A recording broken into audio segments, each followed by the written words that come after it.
And I'm your other host, Dan Pinolini, the genie of abstract laws.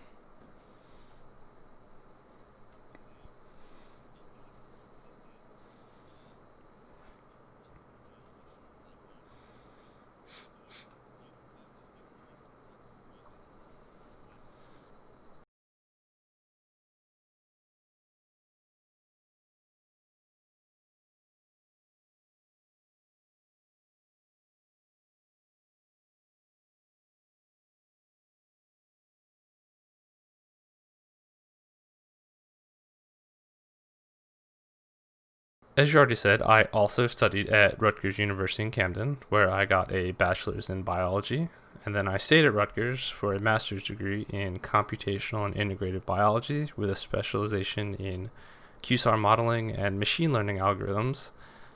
And after I'd completed my master's, I stayed on for the PhD, where I was working with melatonin and circadian rhythms until I decided that the PhD life wasn't quite for me. And then I left and got some experience working with the FDA, and now I'm a software developer, because that makes sense.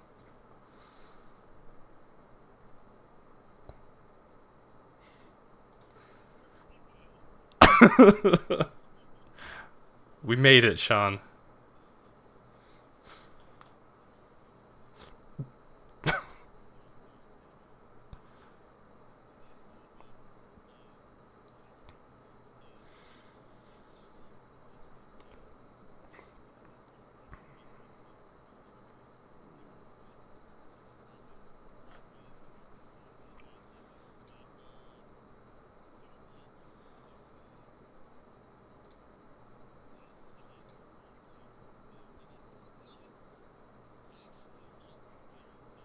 Still seemed pretty mad science to me.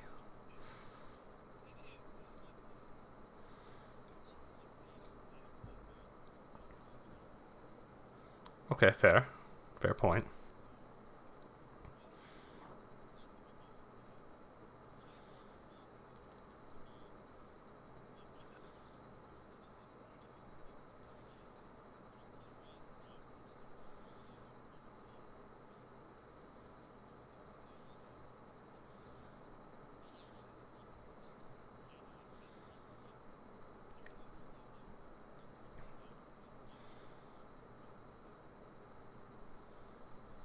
So did they just take the head from one dog and just kind of transplant it onto the body of another dog?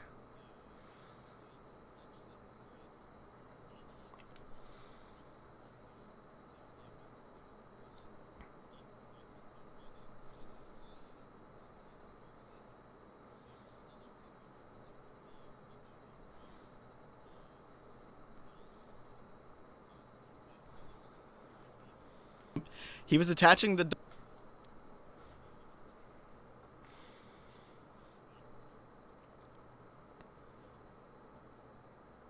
So I'm going to assume that that was substantially more effective or successful than the head transplant.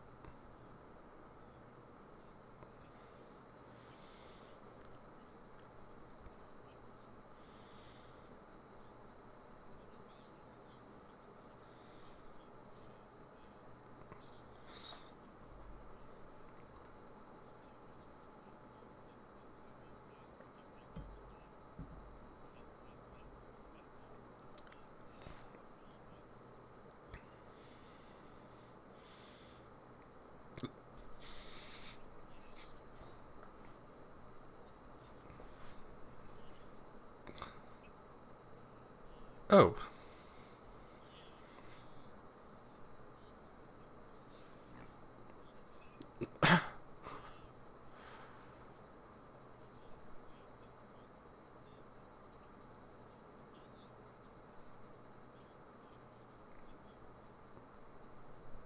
and they were very cool.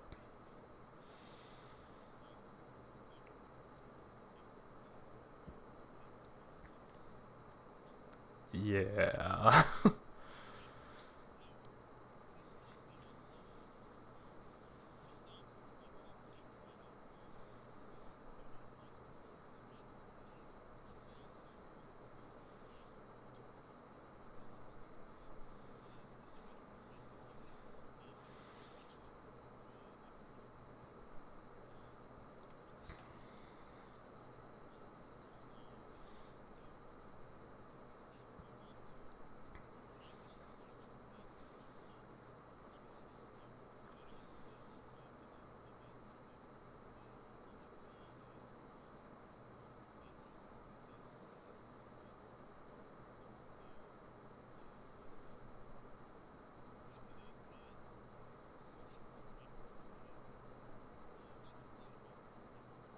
Was born in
So 1930s Photoshop.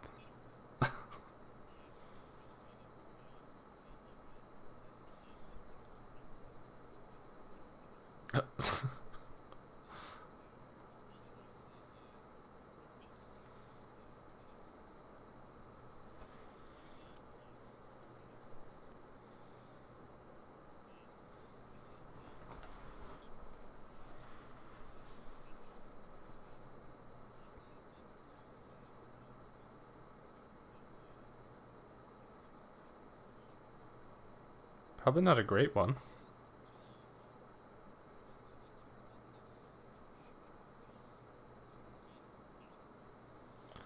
And pray tell, Shawn, how did he go about determining if these soldiers were shooting themselves?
What a good guy.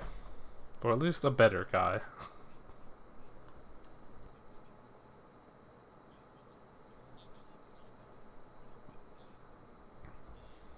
And they wasted his talents seeing if soldiers shot themselves.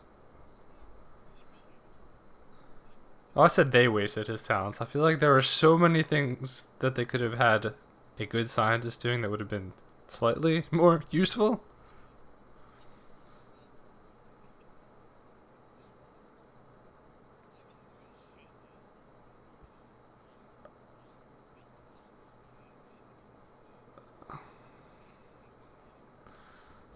I mean, I established a pretty astoundingly low attendance rate during class my senior year, but I'm not really sure that's along the same vein of achievement.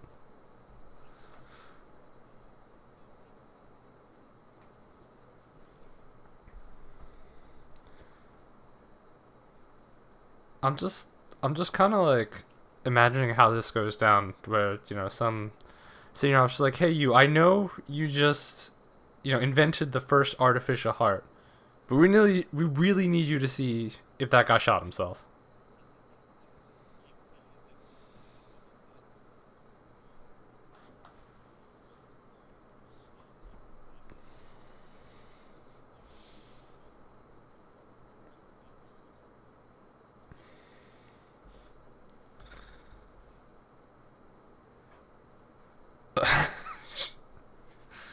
I guess times change, but interesting administrative decisions on a government level don't.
This sounds less like a head transplant and more like some sort of Frankensteinian graft.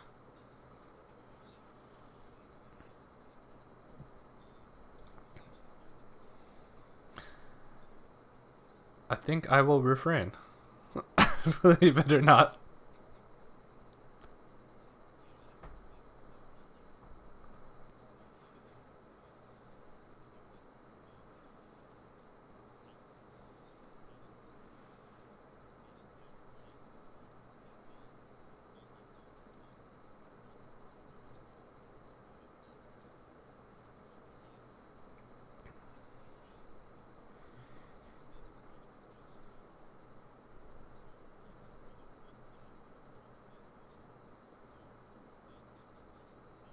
after the dogs came out of sedation.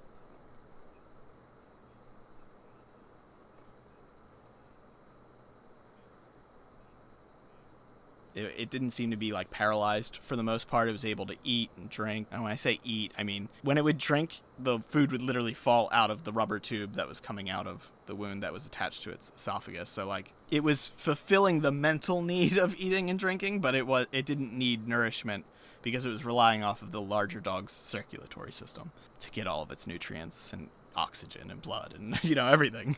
This sounds like some twisted dog version of the human centipede. that's one way to put it. Yeah, it was pretty fucked up, and even at that time when science is kind of still budding, like people are still trying everything, as you can tell, it was really controversial, obviously. I think I see why. People were not thrilled that this dude was cutting up dogs and attaching them to other dogs. His daughter even mentions that he would sometimes bring home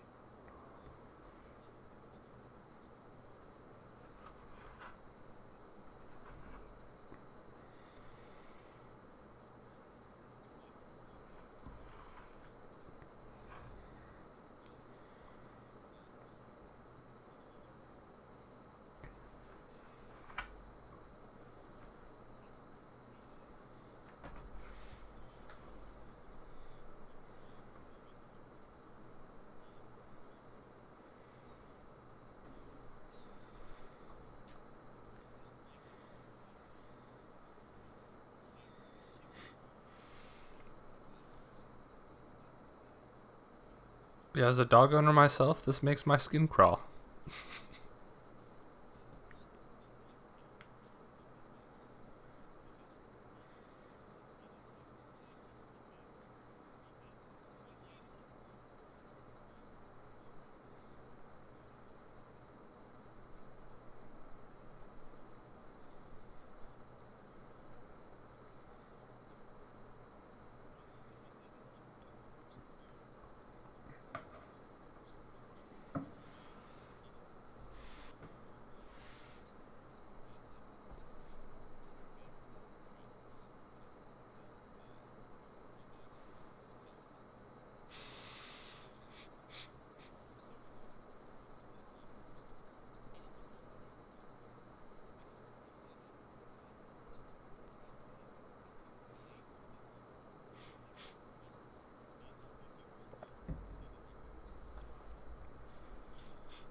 So basically, the first time someone kind of took the old heart just completely out and just put the new one in its place.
Yeah, I mean, I feel like his memory might be a little bit less, a little bit more. He might be a little bit more well remembered if it was just the dog head transplants and not so much the horror movie-esque grafting one dog to another.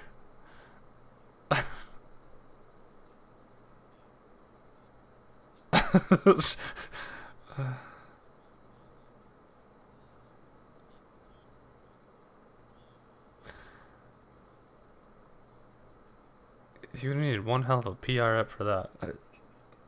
You just.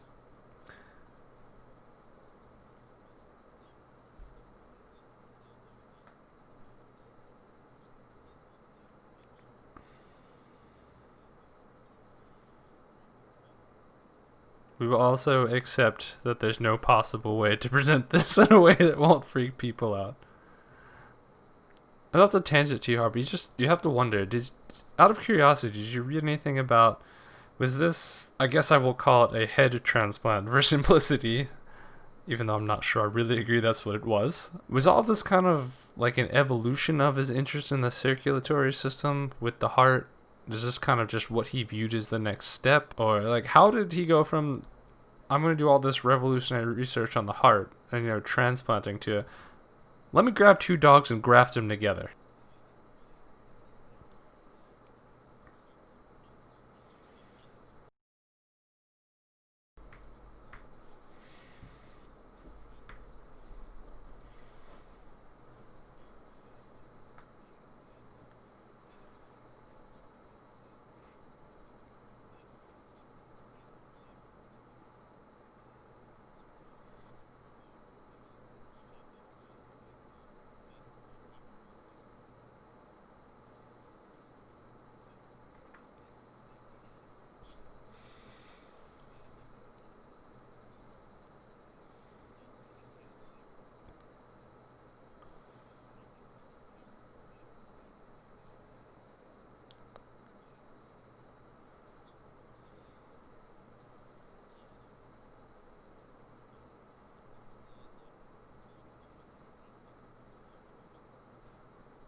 Honestly, I think that size disparity is kind of what makes it sound so horrifying.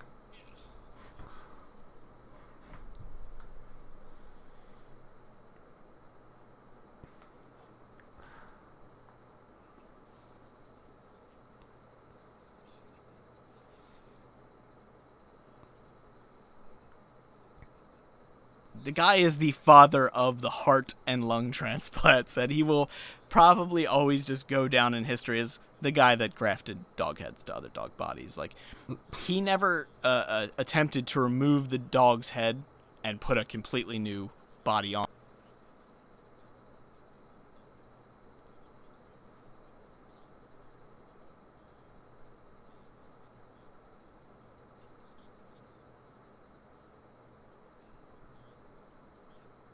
One of his biggest fans was Christian.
It's crazy to think how, revolutionary that was in their time, considering, I don't want to say it's commonplace, but it's pretty commonplace these days. So.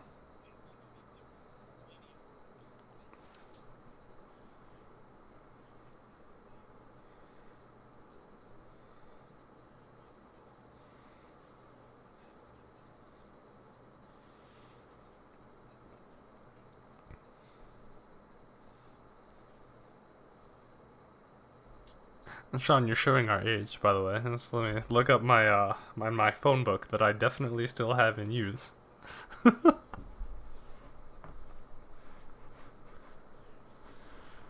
Okay, boomer. So,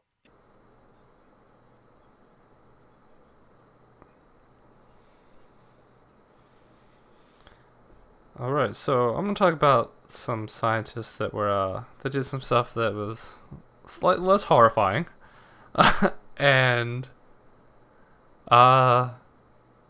with significantly easier to pronounce names. But don't let the lack of horrifying aspect get you down, because some of the stuff that was contained in papers I found sounds like it came straight out of a science fiction movie, novel, whatever you want to call it.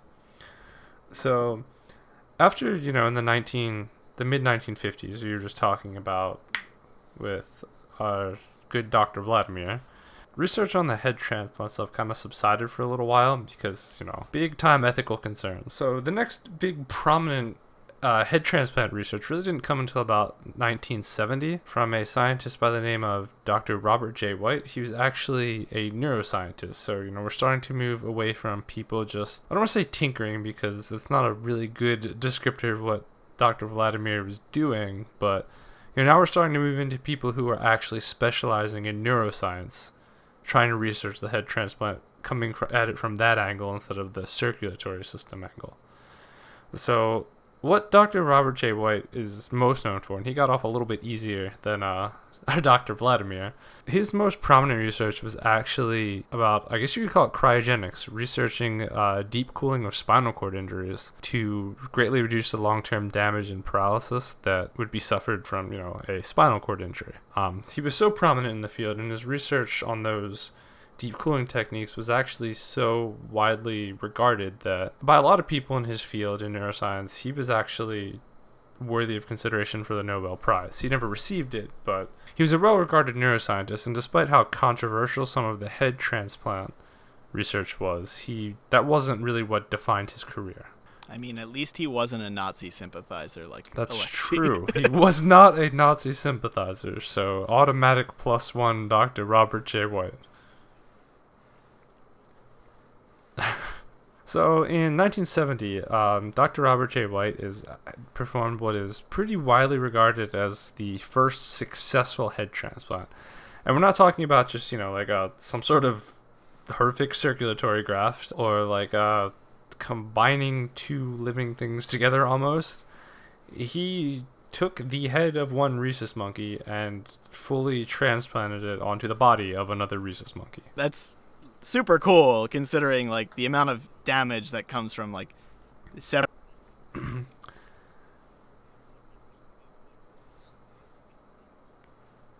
Yeah, I mean, the damage definitely still happened because the monkey was paralyzed from the neck down after the surgery, because this was 1970, and here in 2020 we still don't really know a whole lot about nervous system regeneration, so they certainly didn't in 1970.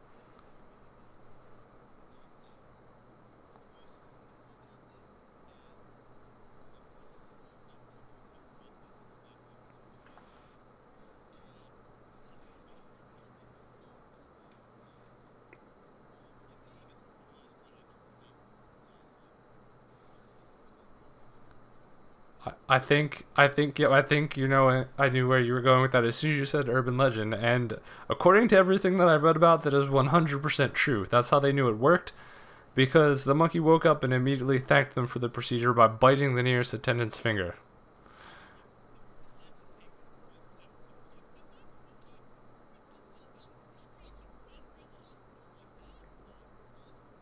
Uh,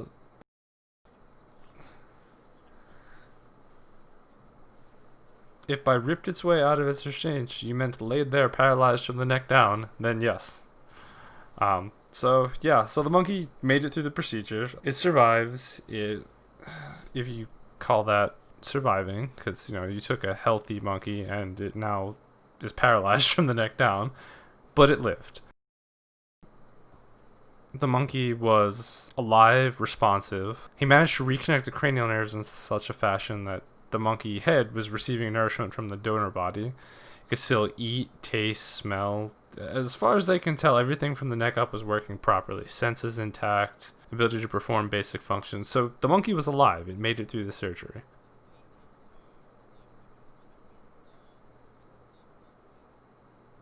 Yeah. Yeah, as far as I know, it's like kind of an assisted living state because, Okay. you're severing the nerves. So the heart Right. working, the lungs working, they all rely on signals from the brain. And that's not going to happen when you chop straight through the spinal column. Right. So, yeah, there was assisted breathing, assisted circulation, but the monkey was alive. It didn't make it that long, unfortunately. Or fortunately, depending on how you look at this from a humane perspective. As a mercy killing way, it's probably for the best. Yeah, the first one made it 9 days. Unlike some of the previous experiments, there weren't complications. It just simply came down to immune rejection. Not entirely sure if it was a lack of research or understanding about how to prevent that at the time, but immune rejection is really what did them in. Like those drugs did exist at the time, but because they're immunosuppressants, and these animals are being kept in hospitals and stuff, there are obviously other infections that are able to enter the body and cause all sorts of comorbidities. And yeah, though in this case it wasn't, as far as I could tell from the reading, it wasn't really a comorbidity or another infection. It just simply came down to the fact that eventually the host body rejected, or the host head rejected the donor body. okay, so it wasn't like the first human to human head transplant where the drugs were actually causing an immunosuppressant and the guy caught pneumonia and died, This was just, it came down to the donor body, or the host head, whichever you want to call it, just rejected the donor body. So that was ultimately the cause of death for the first transplant.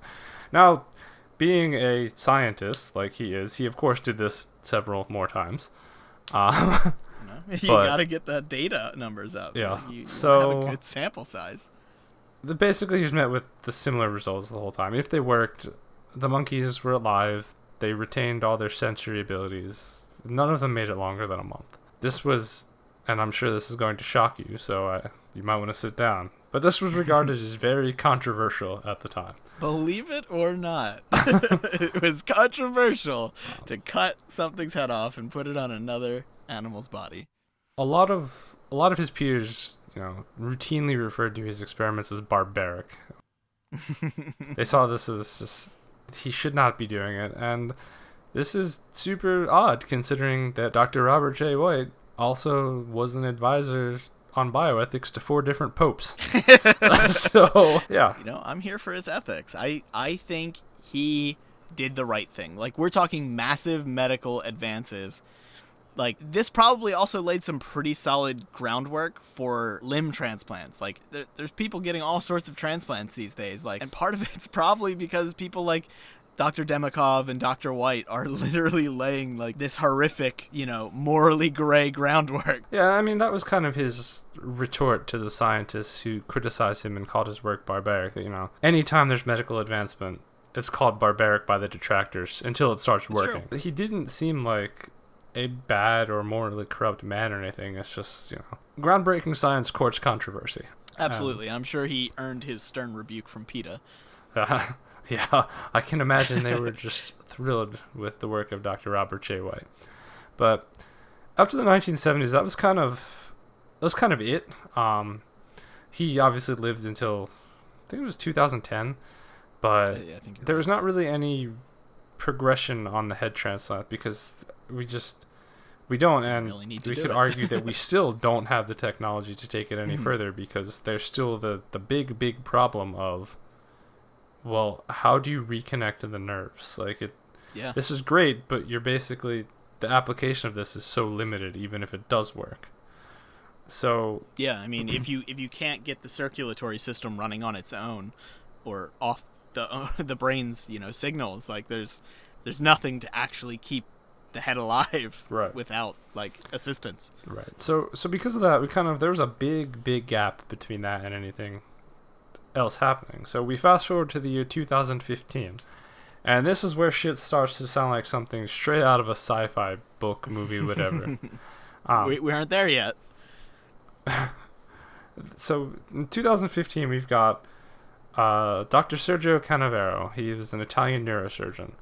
If anybody been paying attention to the news a few years back, you may recognize him as the man who was planning the first human head transplant. That didn't happen because the proposed... I almost said victim. You're not wrong. The proposed patient decided that maybe it wasn't such a good idea after all, and he kind of liked his life. But...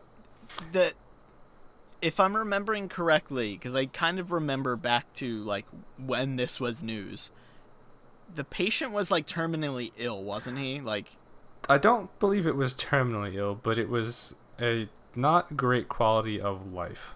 Dr. Canavero was like, we can do this, we can make it work, and we can give you a better quality of life. And the patient was on board until he wasn't. Yeah, I mean, even if you're like, say, quadriplegic, you only have, control over your facial features and maybe your neck. I don't know how much quality of life, like, I can't say I know this guy's situation, but like, I can't imagine your quality of life improving in such a way that you're like, yes, for the next 6 months of my life or however long I live, I would like to be connected to a blood pump and an iron lung that's keeping this donor body alive to keep my head alive. Because it's not like he's going to be able to just get up and go run a marathon, like even if he got a marathoner's body. Like, yeah, I mean, I'll touch on this a little bit after, because I am going to talk about some of the considerations, implications of this stuff, but the only way I can see this really being possibly viable is if you are a quadriplegic and you are dying. And you wish to be a quadriplegic that is not dying. But I'll get there. Yeah. So this paper by Dr. Sergio Canavero is a theoretical paper, so unlike the rest of the stuff that we touched on, this wasn't an experiment that was actually done, because human head transplantation is not something you can really just say, well, let's try it and see what happens. So this is a theoretical paper. All talks about the realm of what I'm going to say the realm of what may be possible, even though he seems to think this is a discussion on what is definitely possible and how to go about it. Not that I think it's never going to happen, but I question at current technology. But he calls his procedure, and this is where we dip into the sci-fi realm, I kid you not, he calls his procedure the heaven surgery. It stands for head anastomosis venture surgery. But he decided to call it, in all caps, mind you, every time it appeared, the heaven surgery. The idea behind this surgery is it's split into two main steps, we'll call it. So step one is hypothermia. And this kind of touches on some of the stuff that Dr. Robert J. White was researching on, cooling the host head to roughly 12 to 15 degrees Celsius, as that was what was determined as the lower limit of hypothermia from which someone can recover. So basically, theoretically, inducing hypothermia in the patient to be able to get the head off and onto the new body without just bleeding out. And along with Robert White's background, that sounds like it would theoretically work. Like, it's to keep the nerves from being damaged. It keeps the brain healthy and not dying. Well, that's the big one, to prevent surgery. brain damage and brain death, right? Because you cut the brain off from oxygen, or really anything. Right. You're cutting someone's head off, and you'll recognize that as widely regarded as a death sentence. Yeah, usually that kills you. And then this is where it starts to get maybe a little bit gruesome, but step 2 of part 1 of the procedure is exsanguination of the head of the person who is receiving this body transplant, I guess. Basically, they take the head that's going to be put on the new body and completely drain it of blood. Cool. To avoid blood coagulation. Now, Dan, would you say that removing all the blood from your brain usually also leads to death, especially when paired with removing your head from your body? I would say that it's a fairly high likelihood that losing all of the blood in your head will lead to death. Interesting. Do continue. And then the last step of the first part of the surgery is, theoretically, you take the spine, not the entire body, and this was made a clear distinction, but the body that the head is going to be placed onto, They selectively cool just the spine. They want to, again, prevent nerve damage, but the issue is you can't kind of do this what you're doing with the head, where you just cool the whole thing, because if you induce hypothermia into the entire donor body, you're going to start getting damage to the donor organs from the low temperature. So they selectively cool the spine, and then they have 1 hour was the mentioned time frame to perform the next part of the surgery. So we descend deeper into some sci-fi nonsense to the Gemini procedure in step 2. Okay, that sounds like, you've got me aboard your ship and you're about to Gemini me. Yeah. So we've got the cooled spinal nerves in the donor body, right? And this was mentioned probably at least 5 to 6 times, that you must use an ultra sharp blade, and it was mentioned just like that, to sever the cooled spinal nerves.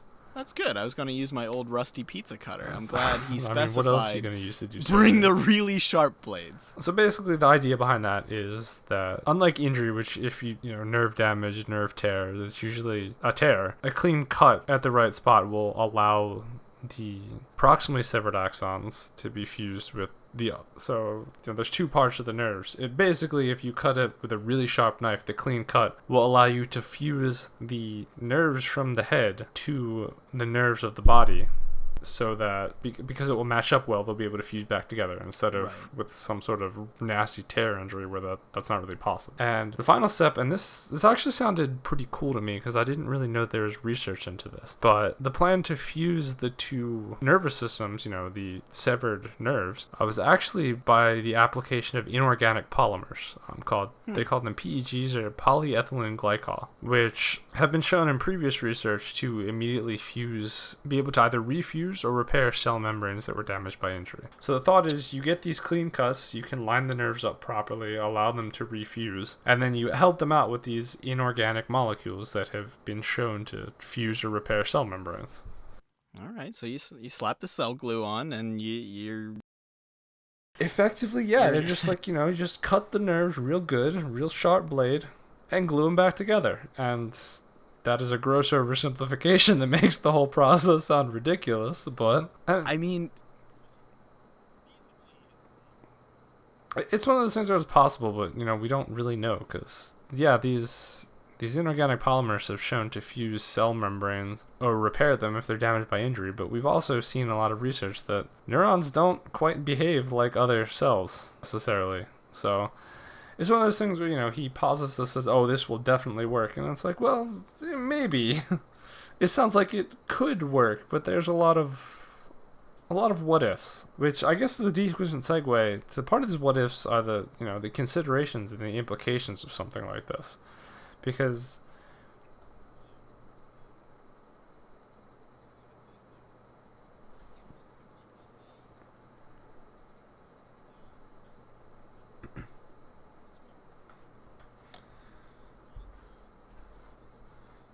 give me the new one. Granddad head on a 20-year-old body. But and that's part of the implications, the considerations you have to make with something like this, because I'm not trying to make a political statement, a statement about society at large or anything, but the fact of the matter is that we live in a society where body image issues are very prevalent. Wouldn't you agree? At least in America. I can't speak to other cultures. But what the hell kind of body image issues do you create when all of a sudden you have slapped a new body? You've given someone an entirely new body. Like, there's no way that can't fuck with your sense of self when you're trying to reconcile a body that's not yours with your personal identity.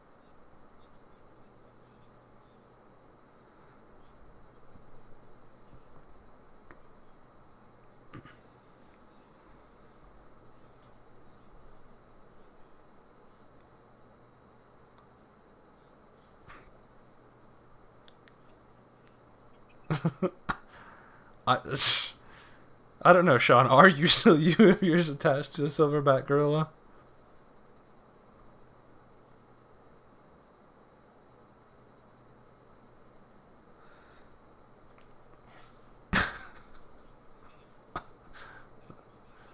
That could be you, Shawn. Don't let your dreams be dreams. But we start running into a whole host of identity issues. We joke about people having identity crisis, but what kind of identity crisis do you have when all of a sudden the only part of you remaining is from the neck up?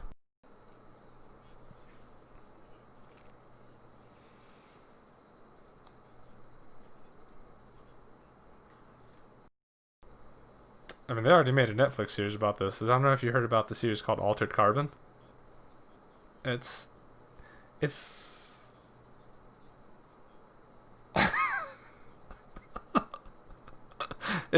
not quite a head transplant, but the base concept is you're transporting your consciousness into another body, and you just do this over and over again. And the rich people do this. Like, the body sucks. I want a new one. I'm gonna move away from the the metaphysical a little bit, but a real scientific concern is anybody that goes through any kind of organ transplant, the person is going to be on lifelong immunosuppression. That's just a fact of how it works. You have to be on lifelong immunosuppression because you're receiving an entirely new organ that your body identifies as foreign. And we've already seen in several other of the experiments we've brought up that's organ rejection is a big problem with organ transplants in general. It's one of the things that creates the failing point. It's here's a healthy working organ, but if your body doesn't view it as its own organ, it's just going to be like, nope, can't use that. Right, and then what happens when you're now not only fighting to get a body to accept an organ, you're fighting a lifelong battle against the entire body trying to reject the head. Yeah. So is that more or less complicated than the immunosuppression for just a single organ? They would both be trying to reject each other, wouldn't they? Exactly, and that's you're fighting to stop for the rest of this individual's life. You're going to be fighting to stop the body from rejecting the head, and vice versa. It's pretty wild to think, and even if you want to keep just pushing this further and further, these bodies have to come from somewhere. So is it how are we sourcing are these organically formed human bodies? Well, I mean, I think you touched on that, and that what they say is, there's plenty of people every year that they die because they go brain dead. There's nothing wrong with the body, just they're brain dead. And it just feels like it's going to create a black market. Hey, Dan, my condolences. I'm so sorry your sister died. By the way, we need that body. Her body. We're willing to pay.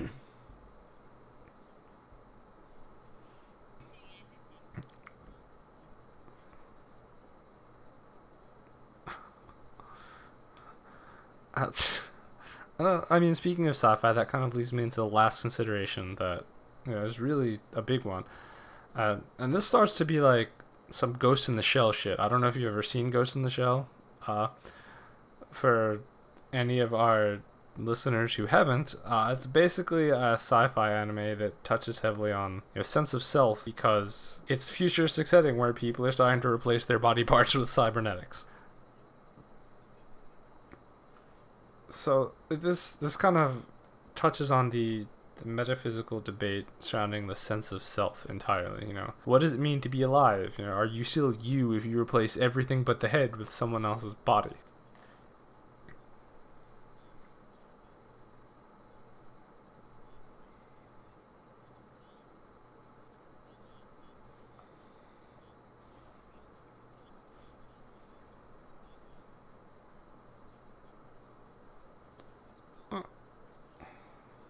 I don't know. They did that research in Israel did just come out that they said they found out how to reverse aging, so maybe we'll be around for it. This might be actually a topic for another podcast, but anti-aging is a thing. There's an experiment out of, I think it's Stanford or Harvard, where they look at mouse blood and the anti-aging effects of putting young blood in old mice, and it seems to work.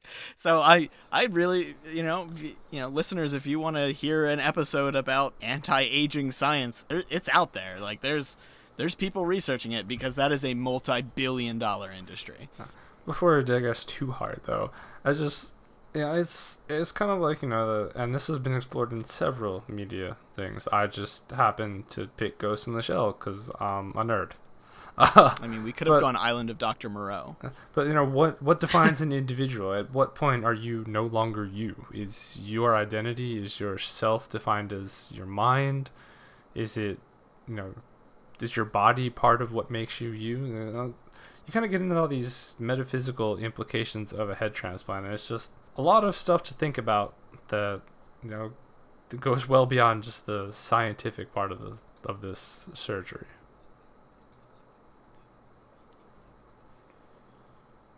Like, that are just willing, like, you saw a few years ago when people were like, hey, sign up and we'll put you on the first colony ship to Mars.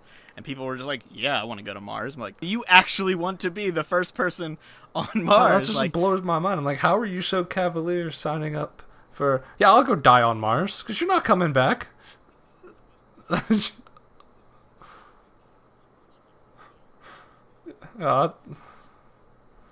Yeah, so it's a lot to think about, and for all these reasons, I don't want to say that we're never going to have a head transplant, because there's a lot of things around today that if you would have asked someone 30, 40 years ago, they would have said, yeah, never. But I don't necessarily think we're close.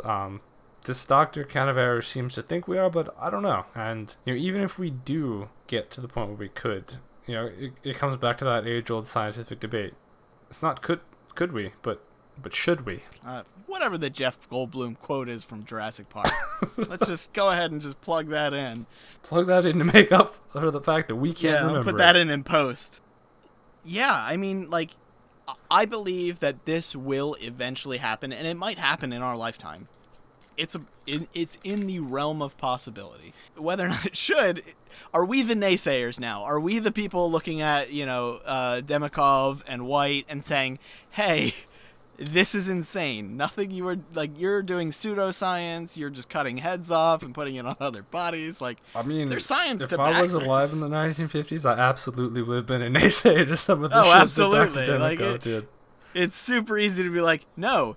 Because, look, even going into this podcast, that was my mentality. It was like, wow, Demikhov is fucking crazy. He was just cutting off dogs' heads' bodies and sticking them to other dogs with heads' bodies and making two-headed dogs. That's insane. And now I have kind of a more appreciation of, like, the work he actually was doing. I mean, grotesque as it may be. But I still think he was a little bit insane. Maybe. He was a pretty nice guy from what I've seen and what I've told the podcast. Am I clouding it with my own, morals here and how I'm telling the story? Maybe. It's a really interesting topic, and are we gonna end up as Futurama heads in jars? Like, I certainly hope not, because that sounds like a miserable existence. Fucking miserable. Are we ever going to be to the point where we're like kind of in the Matrix and we can just plug in? I mean, there's definitely people listening to the Joe Rogan podcast. We're like, we're in a simulation. We're like, we're not probably in a simulation. I mean, if we're in a simulation, it's a pretty shit simulation. Yeah, I'm not even the main character. This is bullshit. Like, what? I have to fucking do a podcast as part of my simulation. But yeah, no, I agree.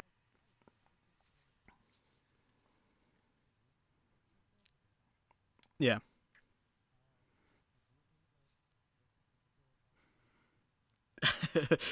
Will we have come to terms with this? Yeah, I think, because this was controversial, even in obviously in 2015, it was controversial. I think there are people still trying to do this. In fact, I am willing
Philosophy Show podcast.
On Instagram, SoundCloud,